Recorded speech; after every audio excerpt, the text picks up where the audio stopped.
ñëpp xam nañ ne organiser compétition du lu yomb dafa laaj ay xaalis te xaalis bi mu laaj yaakaar naa waruloo sukkandiku ci engagement combattant yi pour mën a dérouler yenn activités yi nan nga toogee comment tu as pris en charge également cette compétition.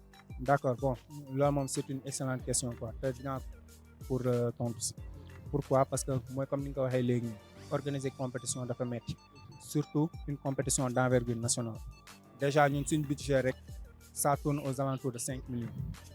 Donc, vous avez 5 millions moins, c'est très colossal. Parce que pour tous les participants, ils ne vont pas regretter le fait que nous avons participé à cette taekwondo elite show.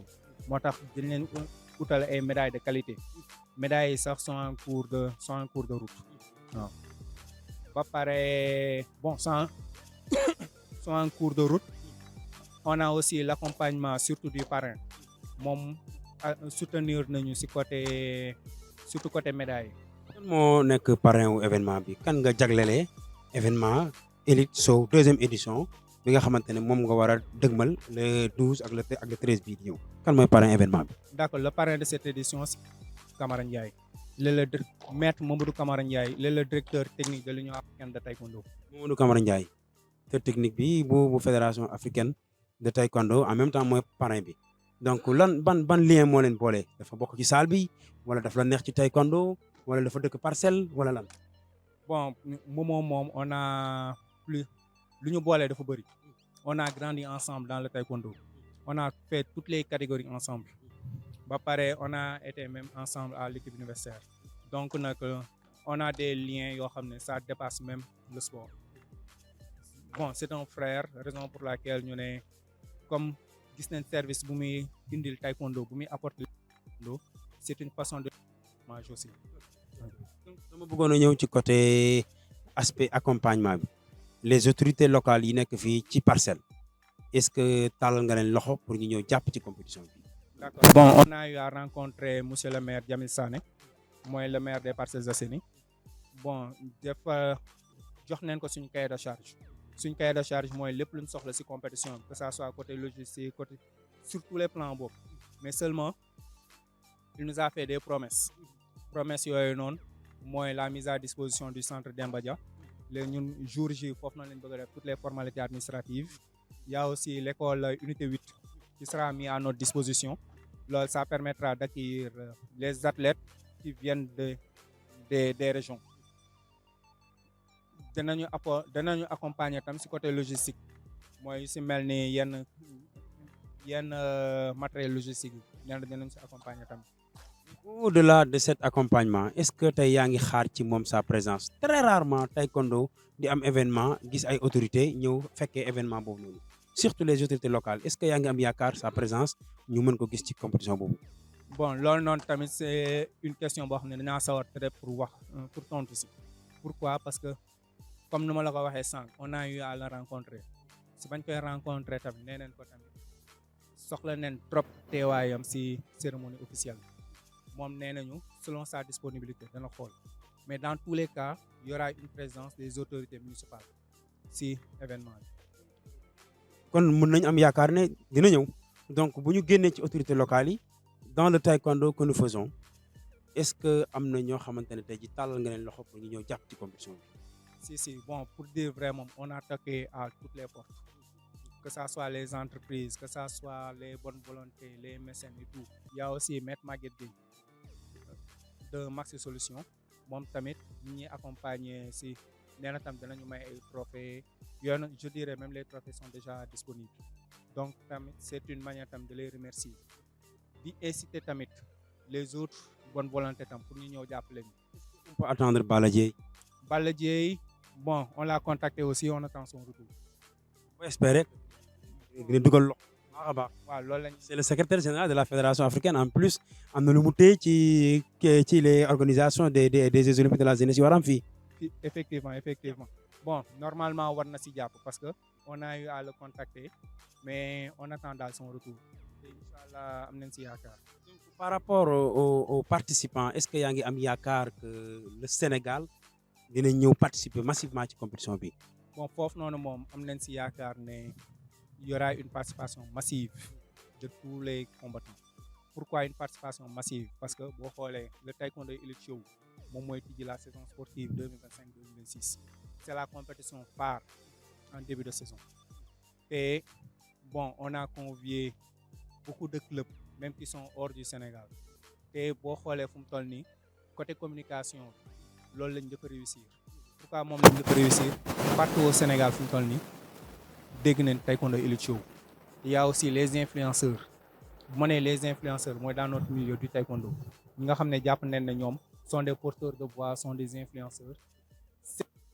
Image mën na dem fu nekk ñoom defaral nañu des pour promouvoir l'événement. gis naa nga am benn xeetu technique de communication boo xamante ne ça a été viral maanaam di choisir yenn maître de salle yi wala yenn acteurs yi wala yenn influenceurs yi comme ni nga ko waxee dans notre milieu taekwondo ñuy def ay benn spot de 30 secondes wala benn une minute pour que ñu jàllale événement bi. Comment tu as su analyser cela ba mën ko teg mu mën a am une réussite boo xamante ne tey jii vraiment gis nañu kenn chaque jour di nga gis benn maître de salle bu def benn sport wax ci compétition bi. D'accord, foofu noonu tamit pour dire vrai mooy comme ni ñu koy waxee rek dans le taekwondo nous on a tout. Aspect communication boobu noonu ñu réussir c'est pas grâce à Messi, c'est grâce à une seule personne mooy Bamba Seck. Pourquoi? Moom moo am intelligence. la ci salle bi. Bon, il est membre du club. élève la. day yëngatu ci wàllum communication wala ci digital ou bien. Il est dans le milieu. ngeen responsable communication. Exactement. mu ngi koy doxal. Communication digitale moom moo nekk nii tout ce qui est communication digitale moom mu ngi koy réussir waaw parce que déjà moom turam sax fu mu egg léegi mix ak Phoenix eggul foofu noonu waaw parce que tout le temps on me demande kan mooy Bamba waaw parce que bu ñu réussir campagne de com boobu noonu c'est parce que y a une personne derrière qui a pu gérer. Maître ma ñëw ci parents d'élèves yi. Le parent d'élèves yi jëlee compétition bi cette deuxième édition. Bon, parents d'élèves yi moom je dirais pas tous mais certains ils se sont appropriés. Pourquoi? Parce que ñoom def nañ ko seen moomeel bopp waaw. Si je prends la deuxième édition il y avait les parents yoo xam ne dañoo impliqué de bout en bout si organisation. Cette année tamit on souhaite tamit même engouement bu ñu amoon daaw. ñoom ak seen même engouement cette année ci. moo tax ñoom au dernier moment lañ leen di dugal si aspect organisationnel. fu mu toll nii ñoom commencé nañ di répondre favorablement si organisation bi ne sur tous les plans fu ñu leen soxlaa rek ñoom ils vont répondre présent incha allah. Donc ci côté je pense que dina doon ay trophée de qualité trophée lan la médaille kese wala am na lu muy àndal. Bon déjà foofu noonu ñun taekwondo Elite Show dañoo tàmm bu ñu am si médaille kese des médailles ak lot de consolation on a cherché des médailles de qualité médailles yoo xam ne macha allah quoi. Par exemple si je prends l'exemple du FUMSI tous les vainqueurs du FUMSI auront aussi des trophées pour les médailles plus les lots de consolation. Idem pour les catégories cadettes, idem aussi pour les catégories, même pour le paratechnique. Parce que c'est ça, il y a une innovation de taille. Chaque catégorie, la femme d'un coup.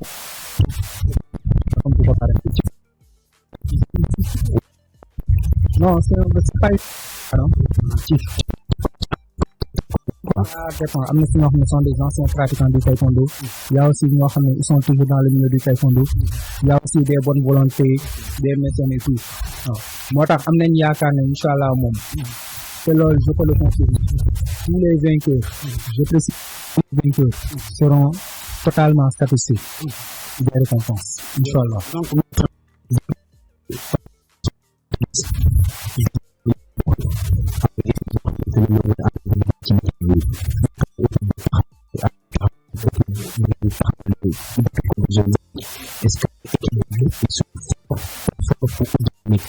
D'accord, bon, équipe de ñoom moom macha allah quoi. Je peux dire depuis 3 mois yi chaque semaine on fait un hebdomadaire. Des réunions te équipe de force lu gën a financier équipe mooy c'est une force de proposition. Tout le temps ñoom dañoo ñëw approprier wu événement def ko seen bopp. yi nga xam ne non ñoom ñooy proposer des innovations des méthodes yoo xam ne bu ñu ko defee c'est sûr et certain di ngeen réussir. Je donne l'exemple ci campagne communication bi man personnellement ku nekk daf may woo nan ma non dama gis seen vidéo yeeg yooyu noonu te loolu noonu c'est pas possible nekkul sama xalaat nekkul xalaatu ceinture noire yi ay ceinture inférieure. élève ceinture inférieure mën na la ko gën a maîtriser donc foofu noonu tamit il faut que ñuy nekk benn ni ñu koy waxee di jéem a libérer les potentiels ci élèves yi. Maître Sidy donc ñu ngi lay wax yow tey jii lan mooy doon sa mot de la fin. lan ngay wax tey jii le monde du taekwondo. D'accord, bon, avant tout, on a invité toute la communauté du taekwondo. Moi, toute la communauté du taekwondo, moi, tous les pratiquants de taekwondo, moi, que ce soit les combattants, les athlètes, les encadrements, les passionnés, même les bureaucrates, de les inviter ces événements majeurs que nous organisons ici, c'est Parcelles Assainies. De remercier tamit tous nos partenaires, nous avons accompagné nañu ci organisation taekwondo elite show lu ci mel ni la fédération sénégalaise de taekwondo la ligue de Dakar de taekwondo la mairie des Parcelles Assainies le parrain maître Mamadou Camara Ndiaye et aussi l'école les Saintes Jeunes de Mazanoud l'école les pédagogues CMTM il y a aussi maître Maguette Gueye de Maxi Solution waaw bu ma limee daal damay juum quoi de remercier tous nos partenaires ñi nga xam ne am nañ confiance ci ñun ñëpp